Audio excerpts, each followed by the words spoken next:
বিসমিল্লাহির রহমানির রহিম। Journey academy YouTube চ্যানেলের পক্ষ থেকে আপনাদেরকে সবাইকে স্বাগত জানাচ্ছি। এসএসসি ফিজিক্সের দ্বিতীয় অধ্যায়ের সাজেশনগুলোতে আমাদের দ্বিতীয় অধ্যায় থেকে একটা যেহেতু সৃজনশীল প্রশ্ন আছেই, তা আমরা বেশ কিছু সৃজনশীল প্রশ্ন প্র্যাকটিস করব বেশ কিছু পর্বে।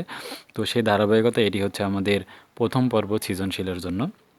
আমরা এর আগে একটা প্রায় 30 মিনিটের মতো বেসিক পর্ব আপলোড করেছিলাম। সেখানে সব মৌলিক বিষয়গুলো নিয়ে সূত্রগুলো দিয়ে কিভাবে করতে হয় সেই বিষয়গুলো আলোচনা করেছি।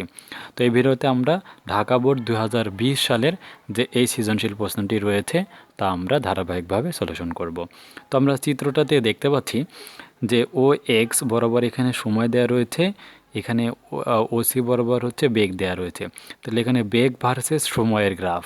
তাহলে বেগ ভার্সেস সময়ের গ্রাফটা আমরা কিসের জানি? ত্বরণের গ্রাফ।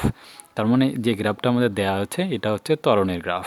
তো দেখা যাক ত্বরণের গ্রাফ থেকে আমাদের কী কী নির্ণয় করতে বলছে। আমরা চিত্রে দেখতে পাচ্ছি সময়গুলো দেওয়া আছে 5, 10, 15, 20, 25, 30, 35, 40। এভাবে টাইমগুলো এখানে দেওয়া রয়েছে এবং আস্তে আস্তে যে বেগ বৃদ্ধি পেয়েছে 10, 20, 30, 40, 50, 60 পর্যন্ত দেওয়া রয়েছে। ও থেকে এ, ও থেকে এ থেকে বিতে আমাদের একটা অবস্থান দেখানো রয়েছে।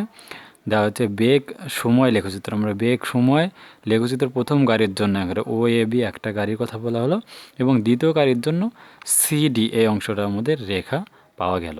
এখন প্রশ্ন হচ্ছে ক নাম্বার, পর্যায়বৃত্ত গতি কাকে বলে? তো আমরা সবাই জানি পর্যায়বৃত্ত গতি কাকে বলে। তার সংজ্ঞাটা হচ্ছে কোনো গতিশীল বস্তুকণার গতি যদি এমন হয় যে এটি এর গতিপথের কোনো নির্দিষ্ট বিন্দুকে নির্দিষ্ট সময় পর পর একই দিক থেকে অতিক্রম করে, তাহলে সেই গতিকে পর্যায়বৃত্ত গতি বলে। তাহলে আমরা পর্যায়বৃত্ত গতির সংজ্ঞা কী দিব? যে কোনো গতিশীল বস্তুকণার গতি এমন হয় যে এটি এর গতিপথের কোনো নির্দিষ্ট বিন্দুকে নির্দিষ্ট সময় পর পর একই দিক থেকে অতিক্রম করে, তাহলে সেই গতিকে আমরা বলবো পর্যায়বৃত্ত গতি।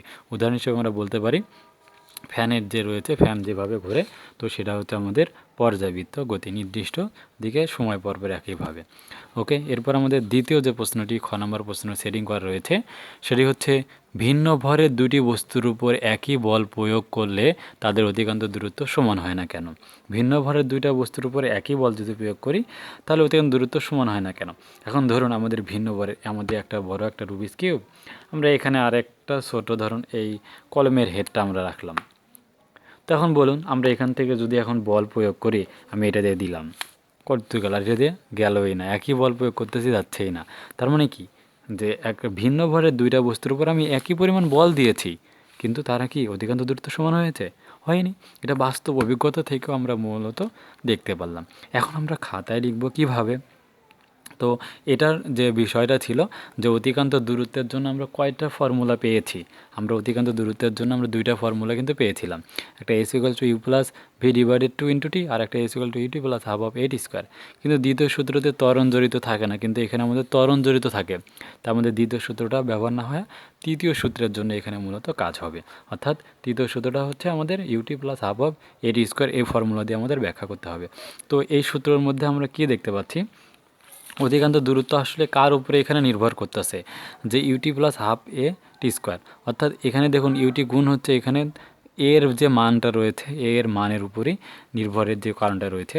তা আমরা এখানে বলতে পারবো যে কারণগুলো আমরা বলবো, আপনাদের আমি একটা বই থেকে সলিউশন মেথডগুলো দেখিয়ে দিচ্ছি, আপনারা এভাবে লিখবেন। তো এখানে আমরা যে শুরুতে পর্যায়বৃত্ত গতির সংজ্ঞাটা তা আমরা দিয়েছি। দেন খ নম্বর প্রশ্নের জন্য ব্যাখ্যাটা এভাবে দাঁড় করাবো আমরা, s equals to u t plus half of a t square. সুতরাং দেখা যাচ্ছে অধিকান্ত দূরত্ব ত্বরণের উপর নির্ভর করে, কারণ এখানে ত্বরণ যদি কম বেশি হয় তাহলে সেক্ষেত্রে আবার ত্বরণ এ ইকুয়ালস টু আমরা কি জানি এফ বাই এম।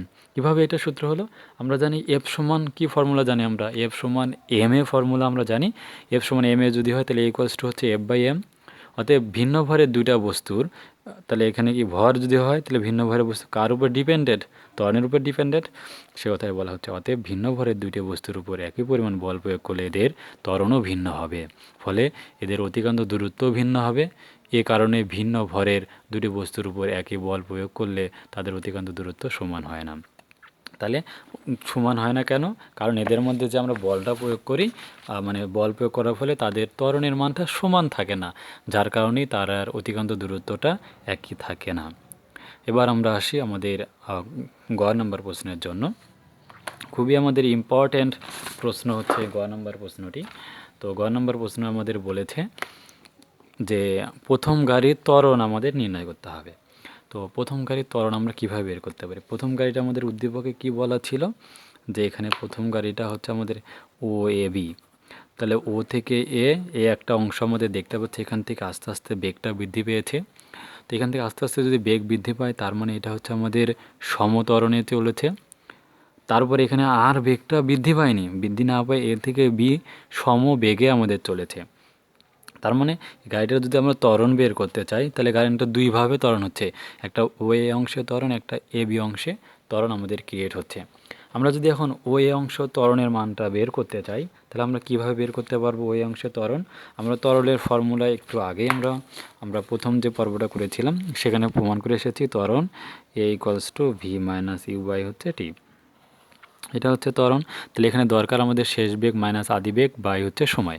তাহলে এখানে আমাদের সময় কি রয়েছে, আমরা যদি ওই অংশের কথা চিন্তা করি তাহলে এখানে টাইম 0 থেকে কত হচ্ছে 20, তার মানে 20 সেকেন্ড। আর এখানে আদি বেগ 0, শেষ বেগ কত এখানে 40, এখানে এতে অবস্থান থামা মানে এখানে 40। তার মানে আমরা প্রথম যে অংশটাতে এখানে পাচ্ছি তাহলে এখানে শেষ বেগটা হচ্ছে 40, আদি বেগ 0, সময় হচ্ছে কত এখানে কাজ করেছে আমাদের 20 সেকেন্ড কাজ করেছে। তাই এখানে হচ্ছে আমাদের 20 সেকেন্ড। তার মানে 40/20 ইকুয়ালস টু কত হবে আমাদের, মানে কি শেষ বেগটা কিন্তু শুরুতে হবে, তার মানে 0 - 40 মানে -40 আসবে -2। তাহলে এখানে আমাদের যে বেগটা আমরা পাচ্ছি ওই অংশে আমাদের বেগটা হচ্ছে -2, বেগের একক এমএস ইনভার্স 2। আবার এ বি অংশটা কি আমাদের সমবেগে চলেছে, আর আমরা জানি কোনো বস্তু যদি সমবেগে চলে তাহলে তার ত্বরণই থাকে না। তাই এ বি অংশে কোনো কি নাই, ত্বরণ নাই। কিন্তু আমরা লিখব কীভাবে, প্রকাশ করার বিষয়টা হলো এখানে আমাদের কত, এতে আমাদের বেগের মানও 40, বিতে বেগের মান 40। তার মানে ফর্মুলাতে আমরা যদি বসাতে a equals to v minus u by t যদি বসাতে চাই তার মানে 40 - 40 বাই হচ্ছে টির মান কত, টির মান এ থেকে বিতে মানে কি 40 থেকে 20 বাদ মানে 20। তার মানে এখানে 0/সামথিং, আর 0/সামথিং মানে তো আমাদের কি 0। তার মানে এই অংশে এ বি অংশে কোনো ত্বরণই নেই। তার মানে এখানে দুইভাবে কাজ করেছে, একটা এ অংশে আর একটা এ বি অংশে। কিন্তু এখন আমরা এখানে সিম্পলি খাতায় কিভাবে আমরা মূলত লিখব, তা লেখার জন্য আমাদের খুবই সহজ বিষয় লেখার, যা আমরা এভাবে বলবো যে লেখচিত্র হতে আমরা পাই, লেখচিত্র হতে পাই যে সময়টি ইকুয়ালস টু কত 20 সেকেন্ড। কীভাবে আমরা সময় 20 সেকেন্ড পেলাম, যে ও এ অংশের জন্য এ অংশটা 5 থেকে 0 থেকে 20, তাহলে এই অংশটা 20 সেকেন্ড, সেটা আমরা বলেছি। এখানে দুইবার টাইম আমাদের যেহেতু জড়িত করতে হয়, কারণ এ বি অংশে একটা টাইম আমাদের কাজ করে, ও এ অংশে একটা, এ বি অংশে একটা, তাই দুইটা আমাদের টাইম রিলেটেড। তাই আমরা এখানে T1 বিবেচনা করলাম 20 সেকেন্ড। আদিবেগ ইউয়ের মান কত হচ্ছে, আদিবেগ শুরুতে আমাদের এখানে আদিবেগ ছিল 0, তো সেটা বলা হলো, এবং শেষ বেগ V1 ধরা হলো 40। এবং ওই অংশে ত্বরণ কী হবে, আমাদের ত্বরণের ফর্মুলা আমরা ইউজ করব, তাহলে a equals to v minus u by t. তাহলে এখানে যেহেতু আমাদের দুইটা ক্ষেত্র আমাদের কাজ করেছে তাই আমরা 1 করে এখানে নিয়ে কাজ করব। তা আমরা 40 - 0 করে দিচ্ছি, মানে কত হচ্ছে আমাদের 20। সরি, আমরা আগে মনে হয় ভুল করেছিলাম, -2 লিখেছিলাম, সে অংশটা ভুল হয়েছে। কারণ এখানে শেষ বেগ আমাদের কত ছিল, 40 কিন্তু ছিল, কারণ এই যে শেষ বেগ 40 - 0 বাই হচ্ছে 20 মানে হচ্ছে 2, তার মানে ত্বরণ হচ্ছে 2। দেন এখানে প্লাস কেন এসেছে, কারণ এটা ধনাত্মক ত্বরণ, ত্বরণটা বৃদ্ধি পেয়েছে। কারণ এ বি অংশের জন্য ত্বরণ আমরা 0 বলেছিলাম, কারণ সমবেগে চলেছে, তাই এ বি অংশের জন্য বলা হলো আদি বেগ U2 = 40, শেষ বেগ V2 = 40। সময় কত হবে, সময়ের পার্থক্য এখান থেকে আমাদের নিতে হবে। তো সময়ের পার্থক্য কত, এখানে 40 মাইনাস হচ্ছে 20, তো সেটা এখানে বলা হলো 40 - 20 সেকেন্ড। তাহলে এ বি অংশের প্রথম গাড়ির ত্বরণ কতটুকু হবে, আবারও ভি মাইনাস ইউ বাই টি। এটি যেহেতু দ্বিতীয় ক্ষেত্রে আমরা নিচ্ছি তাই 2 নিচ্ছি, A2 V2 U2 T2। মান বসিয়ে দিলাম 0, এখানে 20, তাহলে A2 মান হচ্ছে 0। তাহলে আমরা পাচ্ছি যে প্রথম গাড়ি ওয়ে অংশে ত্বরণ হচ্ছে 2 মিটার/সেকেন্ড স্কোয়ার এবং এ বি অংশে ত্বরণ হচ্ছে 0। তাহলে আশা করব আপনারা সবাই যে এই প্রশ্নটার যে অংশটা ছিল তা বুঝতে পেরেছেন। এবার আসে আমরা মানে ঘ নম্বর যে প্রশ্নটা আমাদের দেয়া ছিল, তো এই ঘ নম্বর প্রশ্নটা আমরা কিভাবে সলিউশন করব। তো ঘ নম্বর প্রশ্নটা সলিউশন করার জন্য আমাদের একইভাবে যে 30 সেকেন্ডে কোন গাড়িটি বেশি দ্রুত অতিক্রম করবে গাণিতিকভাবে বিশ্লেষণ করতে হবে। আমরা জানি আমাদের গ ঘ দুইটাই মূলত অঙ্ক থাকবে। এখন ঘ নম্বরটা আমরা কিভাবে ব্যাখ্যা করব, তো 30 সেকেন্ডে কোন গাড়িটি বেশি দ্রুত অতিক্রম করবে। ওকে, 30 সেকেন্ডের জন্য আমাদের যে কাজটা করতে হবে মূলত এই প্রথম 30 সেকেন্ড আমরা যদি চিন্তা করি যে দুইটা গাড়ি এখানে আমাদের কাজ করেছে, একটা হচ্ছে আমাদের ও এ বি একটা গাড়ি আর একটা হচ্ছে সিডি গাড়ি। তো আমরা তাহলে কাজ করতে হবে যে আমরা দূরত্ব বের করব। ও এ 30 সেকেন্ডের জন্য কি আমরা ও এ ডি পর্যন্ত এসেছে এই অংশটা আমরা দূরত্ব বের করব এবং সি থেকে ডি এর দূরত্বটা বের করবো। এখন এই দুইটা দূরত্বের মধ্যে যে দূরত্বটা বেশি হবে সেটাই আমাদের তাহলে কি বেশি দূরত্ব অতিক্রম করবে, যেটা কম হবে সেটা কম দূরত্ব অতিক্রম করবে। তাহলে এখন আমাদের এখানে ক্যালকুলেশন মেথডগুলো আমরা কিভাবে অগ্রসর করব। তাহলে প্রথমে আমাদের ওয়ে অংশে আমাদের দূরত্ব বের করতে হবে। ওবি অংশটা কীভাবে দূরত্ব বের করতে পারি, যে ওবি অংশের দূরত্ব মানে এস বের করতে হবে, কারণ এখানে 30 সেকেন্ডের জন্য ওয়েটা আমাদের সম ত্বরণে অগ্রসর হয়েছে। আর দেন এ থেকে এই 20 থেকে 30 সেকেন্ড যে পরবর্তী 10 সেকেন্ড থাকে, 30 সেকেন্ড আমাদের যেহেতু যাইতে হবে, পরবর্তী 10 সেকেন্ডটা সমবেগে গিয়েছে, তাই সমবেগের জন্য আমাদের দূরত্ব বের করতে হবে। তাহলে এটা দুইটা ভাগে আমাদের ভাগ করে কাজ করতে হবে। তো সে কারণে আমরা বের করব প্রথম গাড়ির ত্বরণের যে মানটা রয়েছে আমরা পেয়েছি কত, যে প্রথম গাড়ির ওয়ে অংশের ত্বরণ আমরা পেয়েছিলাম 2 মিটার পার সেকেন্ড স্কোয়ার। তাহলে প্রথম গাড়ির আমরা এ অংশে ত্বরণ পেলাম হচ্ছে 2, তাহলে এই অংশে আমরা ত্বরণের মান রয়েছে 2। আমরা সিম্পলি একটু চিন্তা করি। দেন আর এখানে কি কি মানগুলো আমাদের জড়িত রয়েছে দেখতে পাচ্ছি। এখানে আমাদের আদিবেগ মান রয়েছে 0, তাহলে আদিবেগ হচ্ছে 0।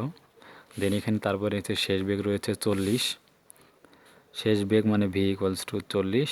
আমাদের বের করতে হবে অতিক্রান্ত দূরত্ব, তাহলে অতিক্রান্ত দূরত্ব এস ইকুয়ালস টু হোয়াট, এখানে চারটার মধ্যে নাই কি, তাহলে S A VT, S A ভিটি টি নাই, টি না থাকলে কয় নম্বর সূত্র আমাদের প্রযোগ করতে হয়, তাহলে এস এ ভিটি 4 নম্বর শব্দটা টি নাই, টি না থাকলে 4 নম্বর সূত্রটা আমাদের প্রযোজ্য হবে। তার মানে 4 নম্বর সূত্রটা ছিল কি V square equals to A square plus toys S. তো আমাদের এই ফর্মুলাটার সাহায্য আমরা করতে পারবো যে V square equals to A square plus toys S, এই ফর্মুলার সাহায্যে আমরা বের করতে পারবো। তাহলে তাহলে কারণ টি যেহেতু আমাদের এখানে, টি কি আসলে আমাদের নাই, টি কিন্তু আমাদের ছিল। খেয়াল করি টি আমাদের কত সেকেন্ডে বের করতে হবে, খেয়াল করুন এখানে আমাদের টিটা কিন্তু 30 সেকেন্ডে বের করতে হবে। তাহলে এখানে বাদ গেল কিন্তু সবই না আছে, অনেকের মধ্যে এই প্রশ্নটা জাগতে পারে। আসলে আমাদের এখানে কি কাজটা কি, দেখুন গাড়িটা আমাদের যেহেতু 30 সেকেন্ডে বের করব, শেষ বেগ কি আছে না, যদি এখানে আমরা দেখতে পাচ্ছি এতে 40 ছিল, কিন্তু এই 40টা কিন্তু আমাদের সে কি হচ্ছে না, ব্যবহৃত হচ্ছে না, এটা কিন্তু হচ্ছে না, কারণ গাড়িটা তো শেষ বেগ তা নয়। ওকে, তার মানে এ ইউ এস টি আমাদের ব্যবহৃত হবে।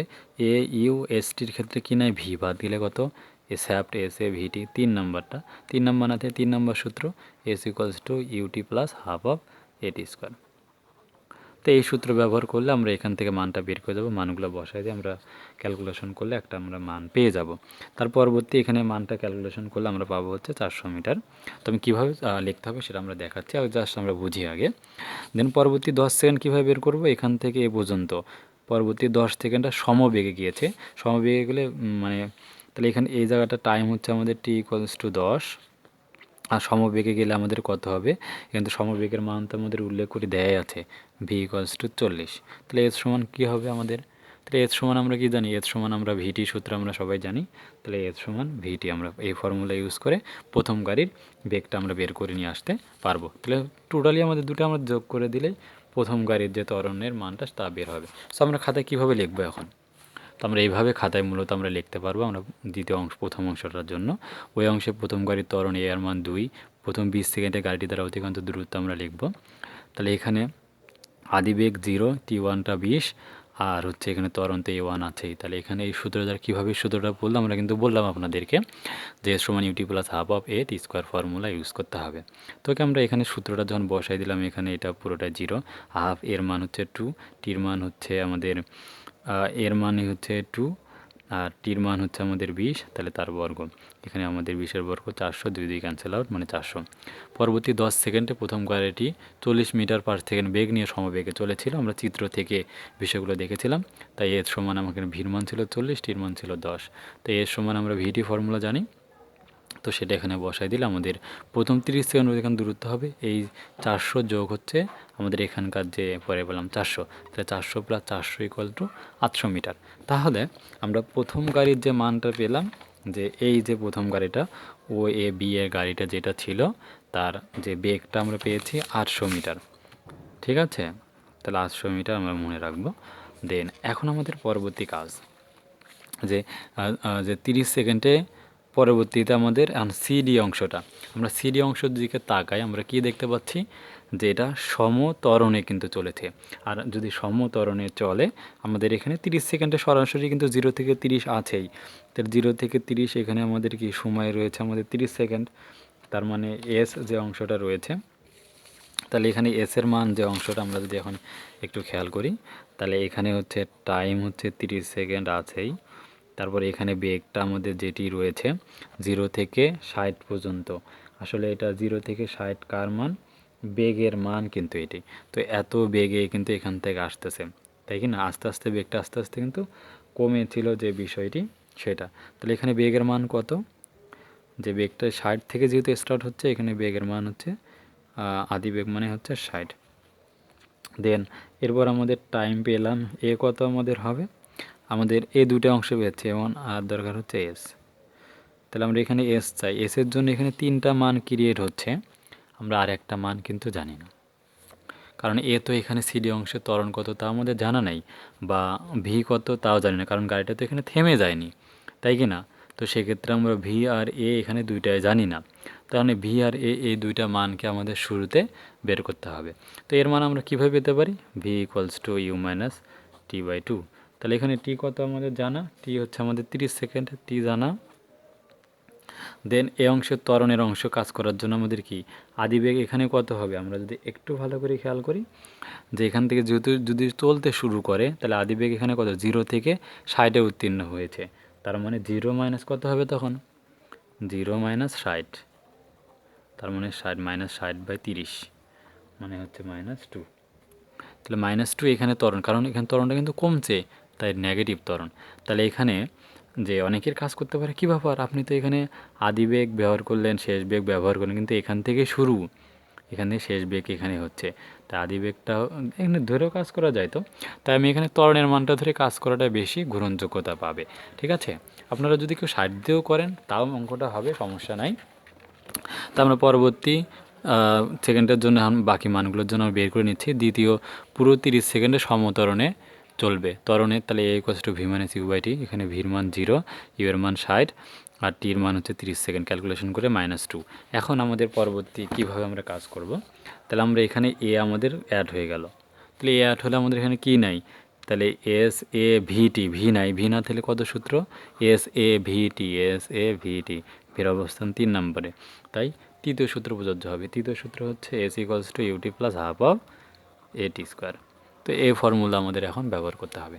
সো এই ফর্মুলা ব্যবহার করলে আমাদের এই দূরত্বটা বের হয়ে আসবে। সো আমরা এখন বসাই দিচ্ছি যে 30 সেকেন্ডে দ্বিতীয় গাড়ির যে অতিক্রান্ত দূরত্ব এর সমান হচ্ছে u t plus half of a t square. Okay, বসাই দিচ্ছি এখানে। তাহলে 600 মানে এ হচ্ছে 60, টির মান আমাদের হচ্ছে 30, হাফ এর মান হচ্ছে -2, টির মান হচ্ছে 30 স্কোয়ার। এটা ক্যালকুলেশন করে হচ্ছে 900। তাহলে আমরা দেখতে পাচ্ছি কি দ্বিতীয়টার ক্ষেত্রে আমরা পাচ্ছি 900, প্রথমটা পেয়েছি 800। তাহলে এস প্রাইমটা বেশি, তাই দ্বিতীয় গাড়ির ক্ষেত্রে আমরা কি দ্বিতীয় গাড়িটা বেশি দূরত্ব অতিক্রম করবে। অতএব উদ্দীপক অনুসারে 30 সেকেন্ডে দ্বিতীয় গাড়িটি বেশি দূরত্ব অতিক্রম করবে। তো আশা করি আপনারা সবাই যে ফিজিক্সের আমরা যে গাণিতিক প্রবলেমটা সলিউশন করলাম বুঝতে পেরেছেন। যদি এখান থেকে কিছু শিখতে পারেন অবশ্যই আমাদেরকে কমেন্ট করবেন কেমন লাগলো। আমি অনেক কষ্ট করে ভিডিওগুলো তৈরি করতেছি, তাই অবশ্যই লাইক কমেন্ট শেয়ার করতে ভুলবেন না। সো এরকম আমরা পরবর্তীতে আমরা রাজশাহী বোর্ড 2020 সালের প্রশ্নটি সলিউশন করব। তো সেই ভিডিওটা দেখার আমন্ত্রণ জানিয়ে পর্বটি এখানে শেষ করছি। আসসালামু আলাইকুম রহমতুল্লাহ।